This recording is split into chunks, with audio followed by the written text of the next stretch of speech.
Oggi a Dai Roma News. Anche i giornalisti sbagliano. Il pissi pissi bau bau.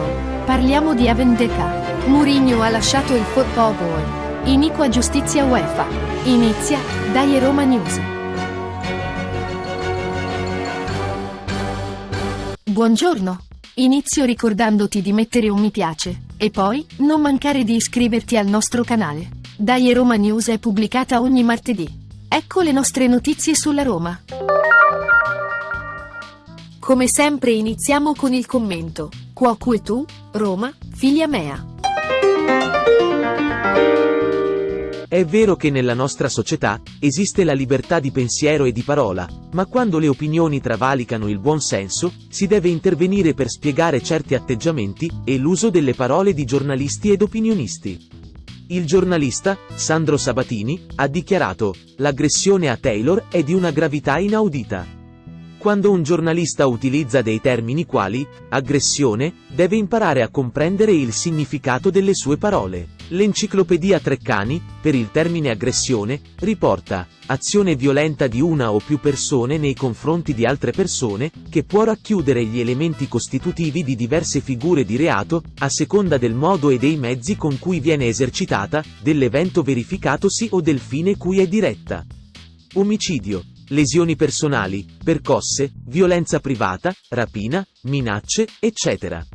Se il giornalista si riferisce ai tifosi presenti all'aeroporto, avrà visto che ci sono state solo parole.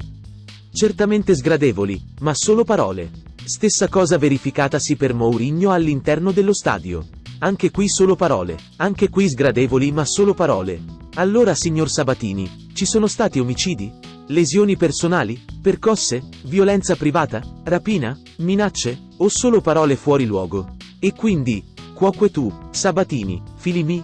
Prima di aprire la bocca, impari a contare sino a 10. Grazie, e quindi, alla prossima. Lo scorso 22 giugno, il giornalista Franco Ordine riportava la notizia che alcuni fischietti avrebbero confidato al designatore Rocchi l'intenzione di rinunciare ad eventuali designazioni, per il comportamento molto aggressivo di tutta la panchina romanista. E inoltre ha aggiunto di altre lamentele, citando tra i quali l'allenatore del Monza Raffaele Palladino. Probabilmente il giornalista non ebbe modo di vedere il comportamento tarantolato dello stesso Palladino nell'ultima partita tra il Monza e la Roma. Ma anche noi abbiamo alcune informazioni che smentiscono categoricamente le affermazioni del suddetto giornalista. A noi non risulta che gli arbitri si siano lamentati del comportamento della panchina giallorossa. Visto che il signor Ordine è così bravo a giudicare i comportamenti di Mourinho, gli ricordiamo che prima di scrivere qualcosa come vera, si accerti dei vari pissi pissi bau bau. Adesso è il momento di il punto del mister.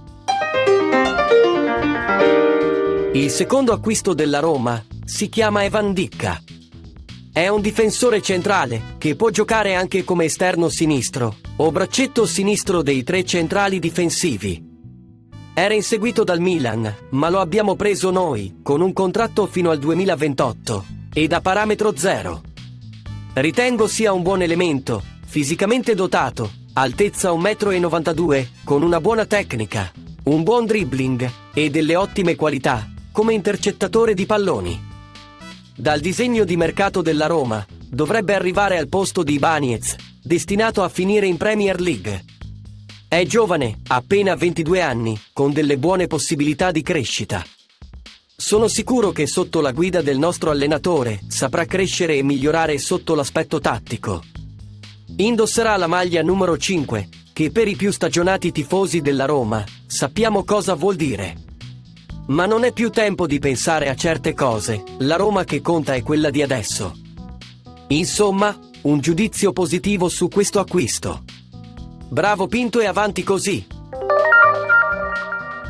La scorsa settimana, la notizia che ha riguardato i maggiori commentatori sportivi, oltre alla sentenza contro la Roma, è stata senz'altro quella di Mourinho che ha deciso di lasciare il Football Board di cui faceva parte, che comprende tra le sue fila grandi allenatori e campioni che hanno scritto pagine indimenticabili della storia del calcio. Mourinho, con una lettera inviata a Boban, Head of Football dell'UEFA, si è dimesso con effetto immediato dall'UEFA Football Board. Queste sono le sue parole. Ringraziando per l'invito a me esteso di diventare membro del board, ci tengo a informarvi che, con effetto immediato, rinuncio alla partecipazione a questo gruppo. Le condizioni, in cui credevo così fortemente quando sono entrato, non esistono più e ho sentito l'obbligo di prendere questa decisione. Chiedo cortesemente di comunicare la mia decisione al presidente Ceferin. Questo è il punto giornaliero di Parla Pasquino. La vergognosa sentenza della UEFA si è abbattuta sulla Roma e sul suo allenatore. Si può dire che oltre al danno si è aggiunta anche la beffa. Senza entrare nel merito della sentenza, voglio dire che queste congreche di pseudi organi calcistici sono la iattura del calcio nazionale, in questo caso europeo, e poi mondiale. Sono l'arroganza fatta potere. Il loro potere come sempre soffre di un notevole strabismo cronico, ed è fatto di 2 pesi e 2 misure. Si può dire con certezza che siamo stufi di assistere a queste pagliacciate. E se poi questi signori vengono insultati o presi a pernacchie, evitino di farci la morale. Un ultimo appunto ai giornalisti nostrani. Se la sentenza avesse coinvolto le squadre del Nord, si sarebbero scatenati. Ma dato che la sentenza ha riguardato la Roma, il loro commento è: se la sono cercata. Che schifezza becera del giornalismo sportivo nostrano. E con ciò, ho detto tutto. E quindi, dai Roma! Siamo in chiusura. Se ti è piaciuta la trasmissione metti un mi piace. Ricorda di seguire le nostre notizie, iscrivendoti al nostro canale. Per riascoltarci, noi pubblichiamo ogni martedì. Vi auguro un buon proseguimento e appuntamento alla nuova edizione di Dai Roma News.